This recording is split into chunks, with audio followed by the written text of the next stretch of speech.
Bonjour, voici les titres de cette édition. Nous parlerons actualité. Pour la première fois, l'Arc Hotel Arena de Paris a accueilli l'artiste sénégalais Pape Diouf ce samedi 13 octobre. Ensuite, ce sera pour parler art. Alieta André, née le 9 janvier 2007, est une artiste abstraite australienne connue pour son style de peinture surréaliste et son jeune âge. Nous parlons aussi musique. Selena Gomez, hospitalisée suite à un choc émotionnel. Et pour finir, nous ferons la découverte du rappeur et chanteur Son Altesse Royale. Tout de suite, le développement. King FM, le journal de la culture. Rebonjour à vous, chers auditeurs internautes de la King FM. Ravi de vous retrouver encore une fois dans votre journal de la culture. À la présentation, Katin Gaye. De l'autre côté de la baie vitrée, Pape Daouda Gaye. Côté technique, Cherfeuille. Côté digital. Actualité. Pour la première fois, l'Arc Hotel Arena de Paris a accueilli l'artiste sénégalais Pape Diouf ce samedi 13 octobre, une région parisienne pas tout à fait inconnue pour le lead vocal de la génération consciente, puisqu'il s'est produit au Zénith en 2013 pour son premier spectacle à Bercy. L'ouragan de Pékin aura su faire plaisir à ses jeunes fans qui en voulaient plus. Pape Diouf a fait son entrée avec des habits traditionnels blancs, accompagné du doré, de la couture gros fil. Des milliers de spectateurs étaient venus voir l'artiste de la banlieue dakaroise. Ils ne seront pas déçus. Près de 2 heures de concert et un musicien général avec son public. La scène était constamment envahie par des danseurs et artistes invités. Un challenge qu'il a relevé avec le soutien de son idole Youssou N'Dour et le charismatique Mbaye Dièye Faye. Art. Comme je vous l'annonçais dans les titres, Alieta André, née le 9 janvier 2007, est une artiste abstraite australienne connue pour son style de peinture surréaliste et son jeune âge. Elle a commencé à peindre à l'âge de 9 mois et son travail a été affiché publiquement dans une exposition collective. Peu après avoir eu 2 ans, sa première exposition personnelle a été inaugurée à New York en juin 2011 à l'âge de 4 ans. Angèle Béatrice Basse.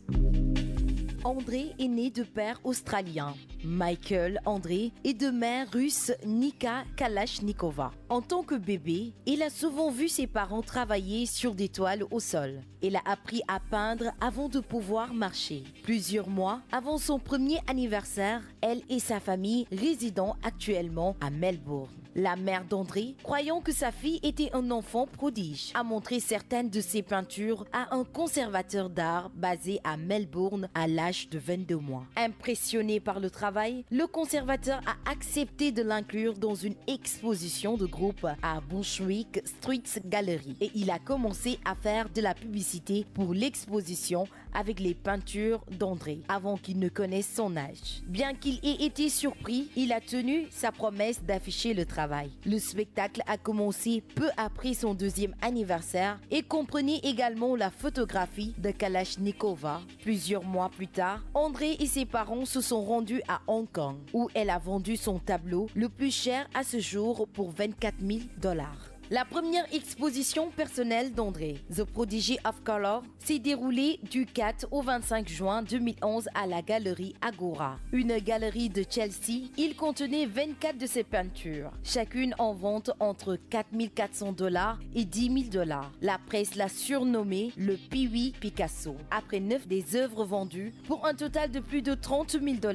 Selon la BBC, ses ventes pourraient faire de cet enfant de 4 ans le plus jeune artiste professionnel de tous les temps. La deuxième exposition personnelle d'André, Secret Universe, s'est déroulée du 2 juin au 3 juillet 2012 à la galerie Agora. Les critiques d'art ont noté le travail d'André, classé dans l'expressionnisme abstrait pour son utilisation des techniques surréalistes, automatisme et occidentalisme. Elle peint à l'acrylique et ajoute souvent des objets tridimensionnels, notamment à l'écorce, des brindilles et des plumes aux toiles. Les acheteurs de son art, lors de son exposition à New York, ont commenté favorablement la simplicité et la richesse de la texture des BBC. Le Washington Post, le Sydney Morning Herald, ABC News et le New York Post ont généralement réagi favorablement au travail d'André et à ses premiers succès. Plusieurs d'entre eux l'ont comparé à Jackson Pollock, Salvador Dali et Pablo Picasso. Au moins un autre, le New York Times, a reconnu sa notoriété répandue mais a déclaré que ses peintures ne sont guère nouvelles d'un point de vue formel et ne fournissent pas de son supplémentaire sous la surface. Il a également noté que, bien que son exposition de 2009 à Melbourne ne se trouve pas dans une galerie de souvenirs, l'opération de paiement à l'acte de la galerie Agora a suscité une controverse quant à la légitimité de sa renommée internationale. Néanmoins, l'intérêt que les collectionneurs et les médias ont manifesté pour son exposition à Agora a eu pour résultat que chaque peinture de l'exposition a été vendue dans un délai de 2 semaines, ce qui indique que l'exposition a contribué à la croissance de sa réputation internationale. Merci à vous, Angel Béatrice Basse, pour ces détails. Musique. Selena Gomez est hospitalisée dans une unité psychiatrique des suites d'un choc émotionnel. Selon TMZ, la pop star aurait une complication suite à un déficit de globules blancs, ce qui l'a plongée dans un état de panique intense. Écoutons Nya Nya Nya. Après Demi Lovato, c'est une autre jeune pop star américaine qui est en train d'inquiéter ses fans. Selena Gomez a été hospitalisée dans une unité psychiatrique sur la côte est des États-Unis suite à un choc émotionnel. Selon les informations, c'est la 2e fois en 2 semaines que l'interprète de Back to You se rend à l'hôpital. Cela fait suite à un déficit de globules blancs, certainement dû à la greffe d'un rein qu'elle a reçue l'année dernière. Cette seconde hospitalisation, due donc à une complication de son opération, aurait plongé la chanteuse dans un état dépressif intense. Cette triste nouvelle intervient au moment même où Selena Gomez cartonne musicalement avec Taki Taki, 15 millions de vues, 56 millions d'écoutes, en collaboration avec DJ Snake, Cardi B et Ozuna. Parallèlement, la chanteuse a récemment annoncé qu'elle allait faire une pause loin de l'attention des médias. Je suis reconnaissante que les réseaux sociaux puissent nous donner la chance de nous exprimer, mais je ne le suis tout autant de pouvoir m'en retirer actuellement. Souvenez-vous, les commentaires négatifs peuvent blesser n'importe qui, commentait-elle pour expliquer cette décision. Elle est actuellement entourée de sa famille proche et reçoit beaucoup de soutien. Aujourd'hui, elle va mieux et se fait traiter sur la côte Est. En plus de sa famille, les fans de la chanteuse se sont mobilisés sur les réseaux sociaux et le hashtag #PrayForSelena cumule à ce jour près de 80 000 messages.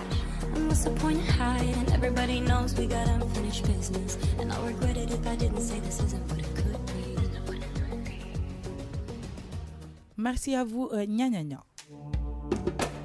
Découverte. Nous allons à la découverte du rappeur et chanteur Son Altesse Royale, valsant entre le rap et le chant. Il fait savoir que c'est comme ça qu'il arrive à toucher la sensibilité de tout un chacun dans le game depuis peu.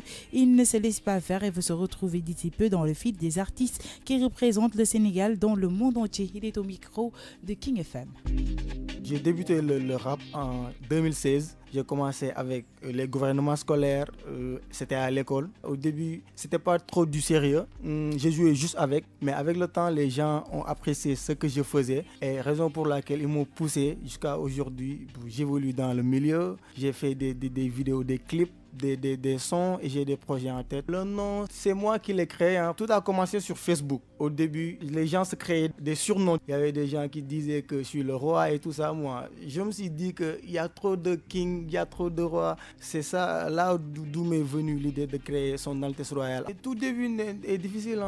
Rien n'est facile dans la vie. Tout est difficile. Au début, on avait même des problèmes pour aller au studio et tout ça. Mais bon, j'ai pas trop de difficultés à intégrer le milieu. Mais le problème se trouvait que dans ma famille, j'avais un grand frère qui faisait du hip-hop, mais il n'était pas trop dans le game. À part ça, ma famille, on ne connaissait pas la musique. Moi, je suis polyvalent. Je ne veux pas me limiter dans un style musical.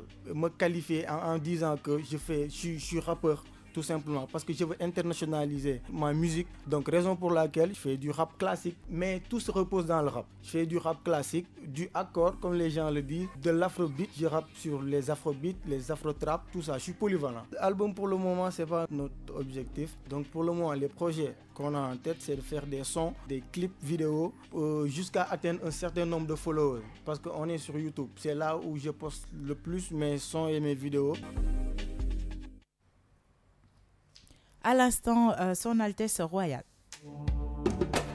Sport. Éliminatoire Cannes 2019, forfait Gana Gueye et Moussa Konaté rentrent en club. Gana Gueye et Moussa Konaté ne prendront pas part à Soudan-Sénégal ce mardi à Khartoum, comptant pour les qualifications de la Cannes 2019, groupe A, 4e journée.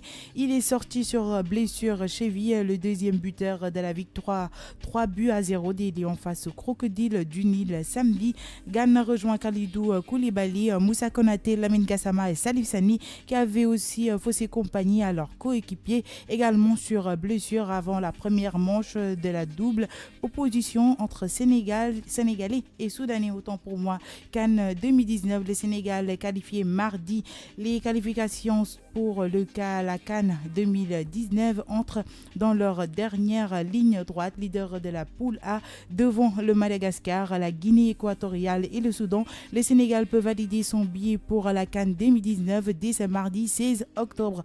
Pour ceci, il faut que les hommes d'Aliou Cissé s'imposent au Soudan et que Madagascar bat la Guinée équatoriale. Dans ce cas de figure, Sénégalais et Malgaches auront 10 points chacun et seront certains de finir aux 2 premières places devant les Équato-Guinéens et les Soudanais. Culture, musique, art, cinéma, danse, tout ici. Le journal de la culture sur King FM avec Cathy.